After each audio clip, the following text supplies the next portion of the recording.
नमस्कार, आपका एक बार फिर स्वागत है काशी का कड़वा सच में। दूसरी कड़ी में हम आपको बताएंगे और दिखाएंगे अतीत के कुछ यादगार दृश्य। काशी ऐसी ही सर्पीली गलियों के लिए सरनाम है, खास तौर से विशेश्वर पहाड़ी, जिस पर लाहौरी टोला मोहल्ला कभी बसा था। अब वह मोहल्ला इतिहास का हिस्सा हो चुका है।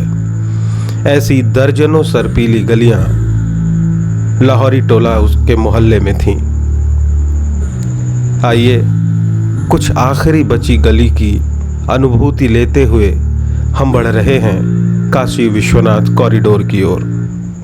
जी हाँ, काशी विश्वनाथ कॉरिडोर बाबा के एक सत्ता संपन्न भक्त की महत्वाकांक्षा का प्रतीक। यह माना जा सकता है कि एक भक्त को ऐसा प्रतीत हुआ कि उसका बाबा सांसें नहीं ले पा रहा है। संसार के संहार की जिम्मेदारी उठाने वाला बाबा मकानों के बीच घुट रहा है। यह भी सही है एक भक्त की दृष्टि से कि उसके बाबा को सांस लेने की जगह मिलनी चाहिए। हमारा संविधान भी यही कहता है कि एक विग्रह को 3 वर्ष के बालक के अनुसार देखरेख की आवश्यकता है, मगर यह बाबा तो कोई विग्रह नहीं, स्वयं साक्षात ज्योतिर्लिंग है। ऐसे में मान भी लिया जाए कि बाबा है और उसे संवैधानिक दृष्टि से बाल स्वरूप की अनुसार देखरेख की जरूरत है, फिर भी क्या काशी की इस अमूल्य निधि को निस्त नाबूद करना जरूरी था? यह एक ऐसा प्रश्न है जिसका उत्तर शायद सदियों बाद भी न मिल पाए। इस उत्तर की तलाश में कई पीढ़ियां और गुजर जाएंगी, मगर यह पता लगा पाना बहुत मुश्किल होगा कि वास्तविकता क्या थी। चलिए मान लेते हैं कि लाहौरी टोला मोहल्ले में मुगलिया सल्तनत की बू आती थी। कुछ इतिहासकारों ने यह भी लिखा है कि यह मोहल्ला औरंगजेब के काल में बसाया गया था। मान लिया कि इस मोहल्ले के एक एक ईंट को निस्त नाबूद करके उस मुगलिया निशानी को मिटाने की कोशिश की गई, मगर यह कंटक पथ अपने पीछे कई अनुत्तरित सवाल छोड़कर जा रहा है। उनमें से एक सबसे बड़ा सवाल यह है कि इस मकानों के झुरमुट में जो देवालय थे, उन देवालयों से आखिर किसकी बू आ रही थी, जो उनकी रक्षा करने के बजाय उन्हें ध्वस्त कर दिया गया, निस्तनाबूद कर दिया गया। वर्तमान में जिन लोगों को आप इस ईंटों के ढेर से गुजरते देख रहे हैं, वे उसी लाहौरी टोला मोहल्ले के मकान हैं जो देखते ही देखते धराशायी कर दिए गए। बड़े बुजुर्ग बच्चे सब इस कठिनाई से गुजरते हुए काशी विश्वनाथ मंदिर की ओर जा रहे हैं और दूसरी तरफ गरजते बुलडोजर लगातार ध्वंस की कहानी लिख रहे हैं। सवाल फिर वही है कि आखिर क्यों, ऐसी क्या जरूरत आन पड़ी थी कि उन देवालयों को भी नहीं बख्शा गया जिनके लिए कॉरिडोर बनाया जा रहा था।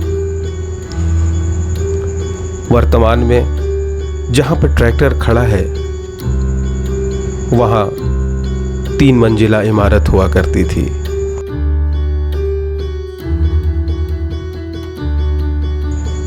इस क्षेत्र में मिले मंदिरों पर बोर्ड लगाए गए, उनका नामकरण शास्त्रों के आधार पर किया गया, ऐसा कहा गया, मगर जिन मंदिरों को संरक्षित रखने की बात थी, उन्हें इस भवन की भांति ही बारी बारी से तोड़ दिया गया।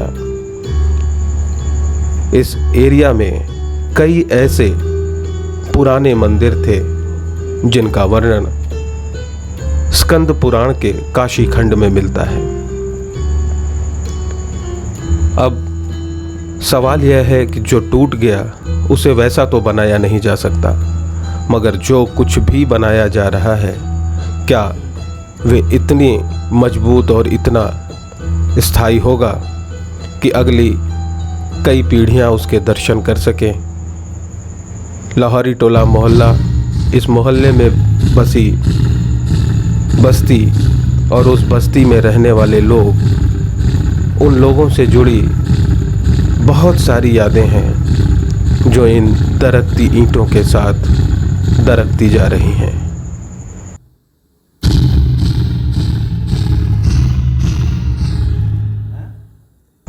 सवाल यही है कि क्या वास्तव में बाबा विश्वनाथ को काशी विश्वनाथ मंदिर में बैठे बैठे गंगा के दर्शन की आवश्यकता है, या इसके पीछे कोई और ही दर्शन काम कर रहा है।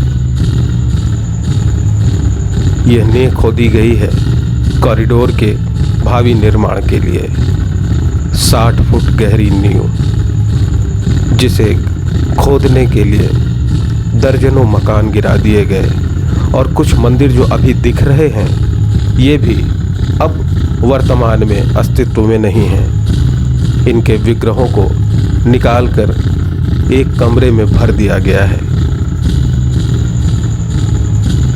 और विकास की गाथा लिखी जा रही है।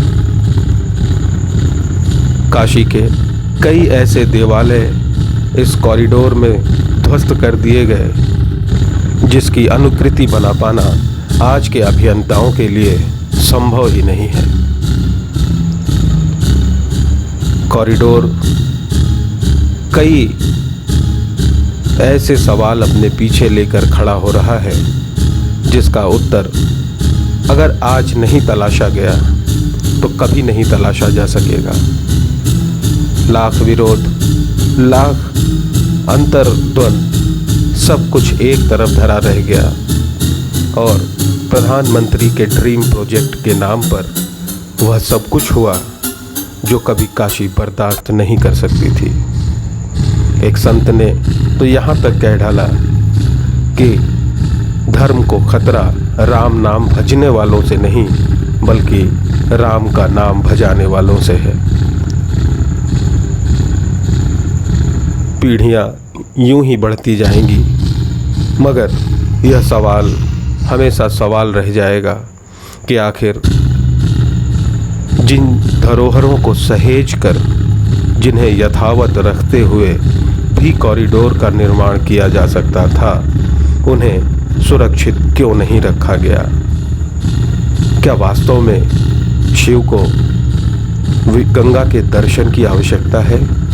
वह शिव जिनके मस्तक पर गंगा सदैव विराजमान रहती हैं, उन्हें क्या सोने के शिवालय के नीचे बैठकर घाट के किनारे से बहती गंगा को देखना अनिवार्य है? और अगर है तो इसकी जानकारी कैसे हुई? किसने बताया कि शिव ऐसा चाहते हैं? यह उड़ती धूल, गिरते मकान और मकान के मलबों में दबे पूजित विग्रह, शिवलिंग, तमाम देवों की मूर्तियां क्या वास्तव में विकास की गाथा लिख रही हैं या काशी में विनाश की लीला रची जा रही है? ऐसे कई सवालों के उत्तर हम तलाशेंगे अगले कुछ एपिसोड में। मैं सतत आपको इसके बारे में जानकारी देता रहूँगा। बस थोड़ी सी प्रतीक्षा और हम जल्द मिलेंगे काशी का कड़वा सच के तीसरे एपिसोड में, कुछ और तथ्यों के साथ, कुछ और लोगों के विचारों के साथ। वास्तव में काशी वैसी ही है जैसी हम चाहते हैं अथवा नहीं।